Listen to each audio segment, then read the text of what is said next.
जब एक गहरी बात एक शख्स से दूसरे तक और फिर तीसरे तक पहुंचती है तो हर मरहले पर उसकी गहराई और नज़ाकत कम होती जाती है। आखिर में सिर्फ एक सादा, सतही और अक्सर गलत जुमला बाकी रह जाता है। वहदतुल वजूद के साथ भी यही हुआ। उसका गहरा फलसफा सफर करते करते सब कुछ खुदा है कि एक आसान नारे में बदल गया। जब आम लोगों या कुछ उलमा ने सुना कि सब कुछ खुदा है तो उन्हें फौरन ये अपने बुनियादी अकीदे यानी तौहीद के खिलाफ लगा। तौहीद का मतलब है कि खुदा एक है और वो मखलूक जैसा नहीं। इस जुमले ने उन्हें ये तासुर दिया कि ये नजरिया खुदा और मखलूक को एक कर रहा है, जो शिर्क है। इस खौफ और अपने अकीदे के दिफा के रद्द अमल में बहुत से लोगों ने इस नजरिए को बगैर गहराई में समझे फासिद या गुमराहकुन करार दे दिया, और फिर यही सोच नस्ल दर नस्ल चलती रही।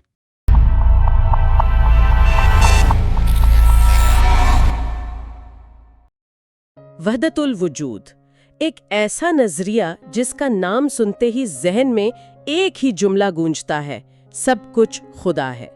और सच पूछें तो इसी एक जुमले ने इस गहरे फलसफे को या तो एक मुतनाज़िया बहस बना दिया है या फिर एक ऐसा राज जिसे समझना तकरीबन नामुमकिन समझा जाता है। लेकिन असल सवाल ये नहीं कि ये नजरिया मुश्किल है, बल्कि ये है कि ये असल में अपनी गहराई में कहना क्या चाहता है। ये नजरिया खुदा के बारे में बात करने से भी पहले एक बहुत बुनियादी, एक बहुत ही फंडामेंटल सवाल उठाता है।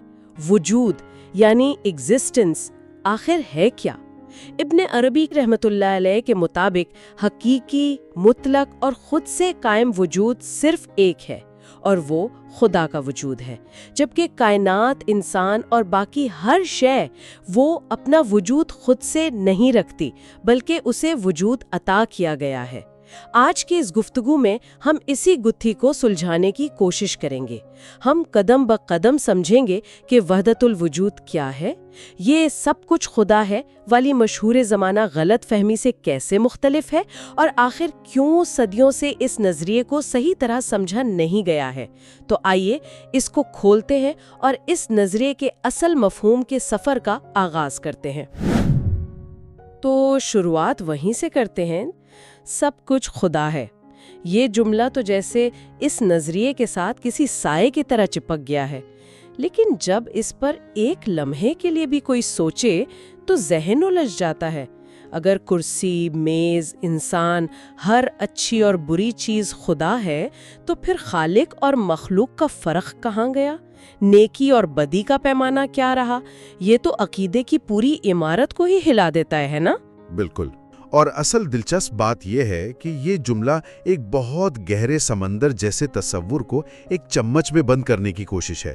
तारीखी तौर पर अगर आप देखें तो ये गलतफहमी इसलिए फैली क्योंकि जब भी कोई गहरा फलसफियाना या रूहानी तस्वुर आवाम तक पहुंचता है तो वो अक्सर अपनी पेचीदगी खो देता है।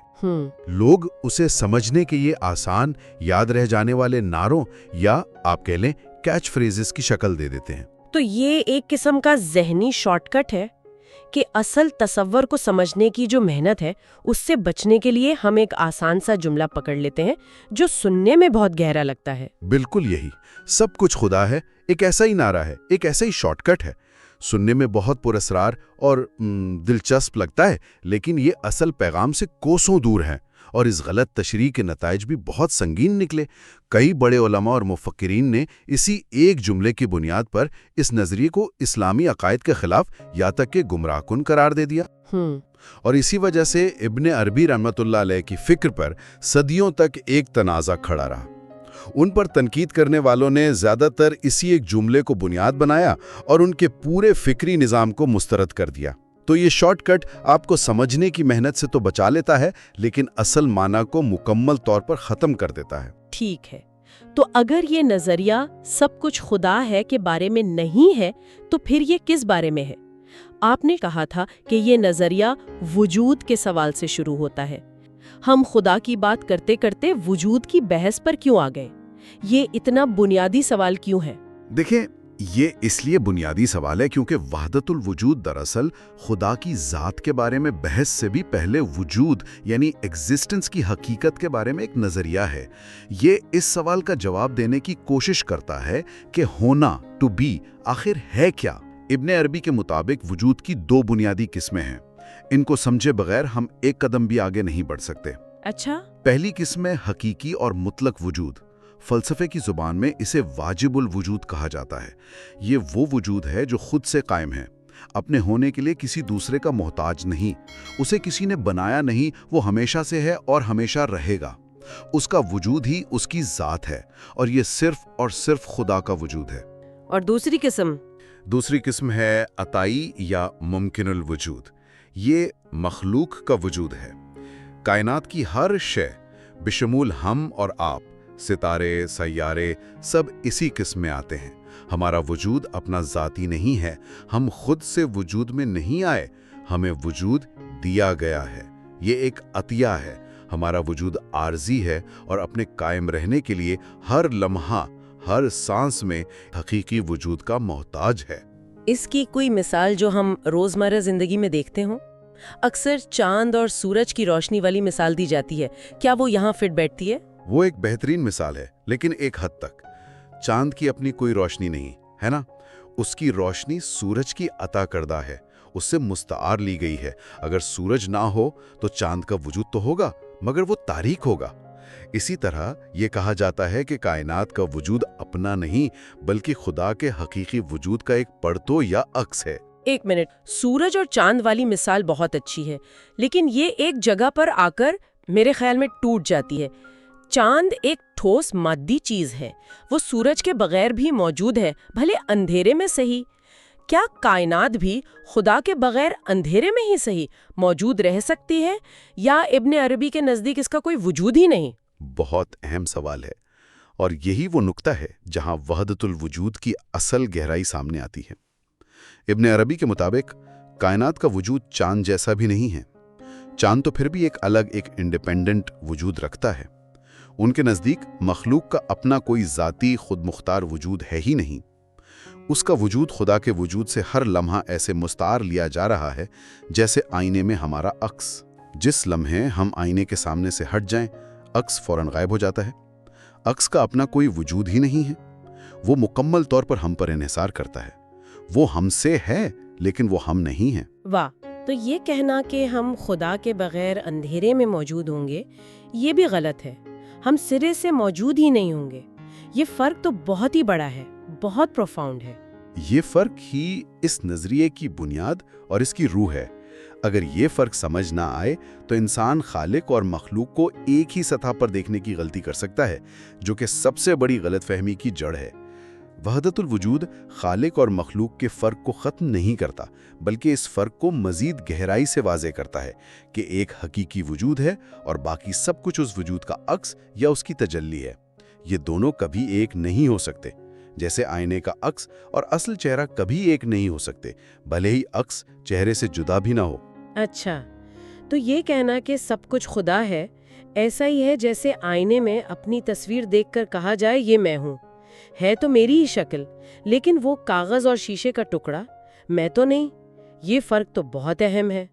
لیکن یہاں ایک اور سوال ذہن میں آتا ہے، اگر کائنات اور ہم سب اس حقیقی وجود کا عکس ہیں، تو اس کو بیان کرنے کے لیے ابن عربی کیا اصطلاح استعمال کرتے ہیں؟ اس کو سمجھانے کے لیے وہ مظہر کا تصور استعمال کرتے ہیں۔ مظہر کا مطلب ہے ظاہر ہونے کی جگہ، پلیس آف اپیئرنس۔ ان کے نزدیک یہ کائنات اور اس میں موجود تمام اشیاء بشمول انسان خدا کی صفات کے مظاہر ہیں، یعنی خدا کی صفات جیسے علم، قدرت، حکمت، رحمت، حسن، وہ ان چیزوں کے ذریعے ظاہر ہو رہی ہیں۔ یہ بات سننے میں بہت خوبصورت ہے، لیکن اس کا عملی مطلب کیا ہے؟ ذرا اسے کھولیں گے؟ ضرور۔ اس کی مثال ایسے سمجھیں کہ جب ہم کسی خوبصورت منظر کو دیکھتے ہیں، ایک پہاڑ، ایک پھول، تو دراصل ہم خدا کی صفت الجمیل یعنی خوبصورت، اس کا ایک عکس دیکھ رہے ہوتے ہیں۔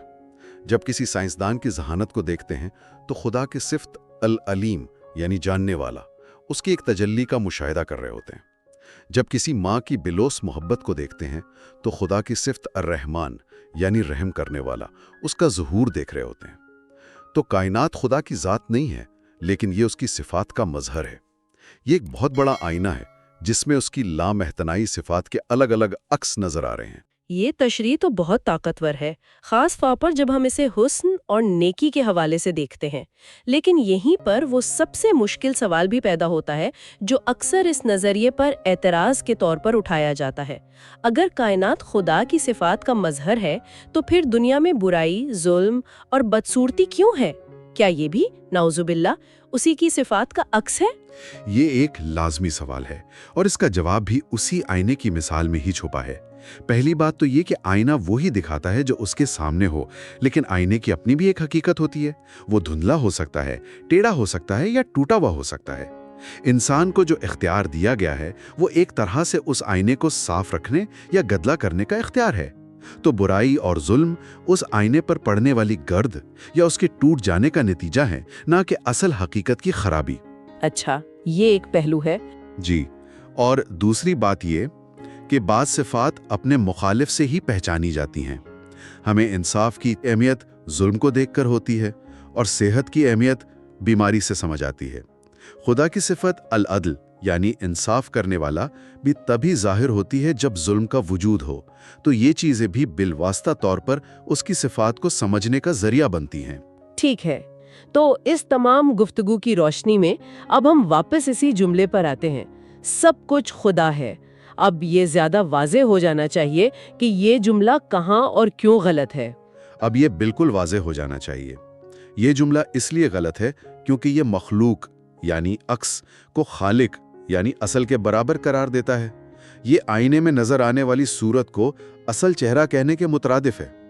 ये नजरिए की रूह के बिल्कुल खिलाफ है। इब्ने अरबी ने कभी ये तालीम नहीं दी कि मखलूक बजाते खुद खुदा बन जाती है, बल्कि वो तो बार बार इस फर्क पर, इस डिस्टिंक्शन पर जोर देते हैं। क्या उनकी अपनी तहरीरों में इसकी वजाहत मिलती है ताकि ये सिर्फ बात की तशरीह ना लगे? जी बिल्कुल। उनकी मशहूर किताबों फुसूसुल हिकम और फुतूहात मक्किया में वो बार बार खालिक और मखलूक के फ़र्क को कायम रखते हैं। वो दो तसव्वुरात के दरमियान तवाज़ुन की बात करते हैं, तंज़ीहा और तशबीहा। तंज़ीहा और तशबीहा ये क्या है? तंज़िया का मतलब है कि खुदा हर शय से पाक, बुलंद और जुदा है। वो किसी चीज़ जैसा नहीं, वो कायनात से मावरा है। और तशबीहा का मतलब है कि वो अपनी सिफात के जरिए कायनात में जाहिर हो रहा है और हर शय के करीब है। वहदतुल वजूद इन दोनों हकीकतों को एक साथ तस्लीम करने का नाम है। तो ये एक तरह का तवाज़ुन है। जो लोग सिर्फ तंज़िया को मानते हैं वो खुदा को कायनात से बिल्कुल अलग कर देते हैं, जैसे वो कहीं बहुत दूर है और उसका हमसे कोई ताल्लुक नहीं। और जो सिर्फ तशबीहा को पकड़ते हैं वो सब कुछ खुदा है कि गलती में पड़ जाते हैं। तो इब्ने अरबी कह रहे हैं कि सच इन दोनों के दरमियान में है। बिल्कुल। वो कहते हैं कि एक आंख से तंज़िया को देखो और दूसरी आंख से तशबीहा को, तब तुम्हें हकीकत मुकम्मल नजर आएगी। अगर हमें इस नज़रिए को सादा और दुरुस्त जुमलों में बयान करना हो तो हम कह सकते हैं वजूद सिर्फ एक हकीकत है और वो खुदा है। इसका मतलब ये नहीं कि चीज़ें खुदा हैं, बल्कि ये कि हकीकी होना सिर्फ खुदा की सिफत है। या जैसे आपने कहा, कायनात का वजूद हकीकी नहीं बल्कि हकीकी वजूद का अक्स है। जी, और एक बहुत मशहूर फारसी जुमला है जो इसकी बेहतरीन अक्कासी करता है, हमा अज ओस्त हमा ओनीस्त, यानी सब कुछ उससे है मगर सब कुछ वो नहीं है। ये एक जुमला सब कुछ खुदा है की गलती को पूरी तरह वाज़े कर देता है। ये फर्क तो अब बिल्कुल वाज़े हो गया है। उससे होना और वो होना में ज़मीन आसमान का फ़र्क है। लेकिन फिर वही सवाल जहन में आता है कि अगर असल नज़रिया इतना वाज़े है और इब्ने अरबी ने खुद उसकी इतनी वजाहत की है, तो फिर ये गलत फहमी इतनी आम क्यों है, आज तक क्यों जिंदा है? तारीखी तौर पर अगर आप देखें तो ये गलतफहमी इसलिए फैली क्योंकि जब भी कोई गहरा फलसफियाना या रूहानी तसव्वुर आवाम तक पहुंचता है तो वो अक्सर अपनी पेचीदगी खो देता है। और दूसरी वजह शायद ये है कि जब बात एक शख्स से दूसरे तक पहुंचती है तो उसकी गहराई, उसका न्यूआंस खत्म हो जाता है। जी, इसे आप चाइनीज विस्पर्स का खेल समझ सकते हैं। जब एक गहरी बात एक शख्स से दूसरे तक और फिर तीसरे तक पहुंचती है तो हर मरहले पर उसकी गहराई और नज़ाकत कम होती जाती है। आखिर में सिर्फ एक सादा, सतही और अक्सर गलत जुमला बाकी रह जाता है। वहदतुल वजूद के साथ भी यही हुआ। उसका गहरा फलसफा सफर करते करते सब कुछ खुदा है कि एक आसान नारे में बदल गया। और तीसरी वजह गालिबन वो खौफ है जिसका आपने शुरू में जिक्र किया था। लोग इसे अपने अकीदे के लिए एक खतरा समझते हैं। जी, और ये बहुत अहम वजह है। जब आम लोगों या कुछ उलमा ने सुना कि सब कुछ खुदा है, तो उन्हें फौरन ये अपने बुनियादी अकीदे यानी तौहीद के खिलाफ लगा। तौहीद का मतलब है कि खुदा एक है और वो मखलूक जैसा नहीं। इस जुमले ने उन्हें ये तासुर दिया कि ये नजरिया खुदा और मखलूक को एक कर रहा है, जो शिर्क है। सच कहूं तो जब मैंने पहली बार ये नजरिया पढ़ा था, मुझे भी यही उलझन हुई थी। मुझे लगा ये तो सरीहन शिर्क है। कई महीने लगे इस फर्क को समझने में। तो इस खौफ और अपने अकीदे के दिफा के रद्द अमल में बहुत से लोगों ने इस नजरिए को बगैर गहराई में समझे फासिद या गुमराहकुन करार दे दिया, और फिर यही सोच नस्ल दर नस्ल चलती रही। तो इन तमाम बातों का खुलासा ये है कि वहदतुल वजूद को उसकी असल रूह के साथ समझना महज एक इल्मी या फलसफियाना मश्क नहीं है।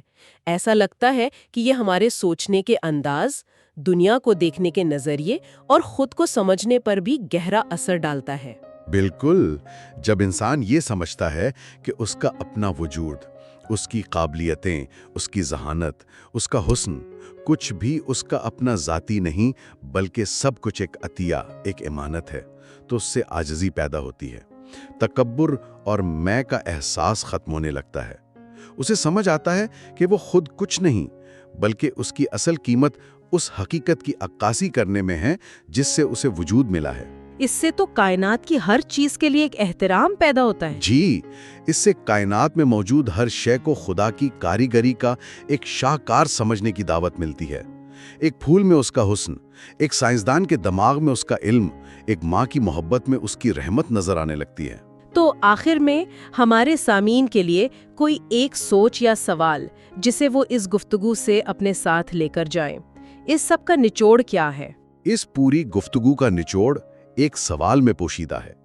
अगर हमारा वजूद और हमारी सिफात असल नहीं बल्कि एक हकीकी वजूद का अक्स हैं, तो फिर हमारी जिंदगी का मकसद क्या होना चाहिए? क्या हमारा मकसद अपने इस आर्जी अताई वजूद को, अपनी मैं को बड़ा करना है, या हमारा मकसद अपने दिल के आईने को इतना साफ और शफाफ करना है कि वो असल हकीकत बगैर किसी धुंधलाहट के उसमें नजर आए? शायद जिंदगी का असल काम कुछ बनना नहीं बल्कि अपने आईने को इतना साफ करना है। कामयाबी, शोहरत, दौलत, ये सब आईने पर पड़ने वाली गर्द भी हो सकती है। असल कामयाबी आईने की शफाफियत है। ये सवाल इस नजरिए का असल तोहफा है। ये हमें अपनी जिंदगी के मकसद पर नए सिरे से गौर करने की दावत देता है।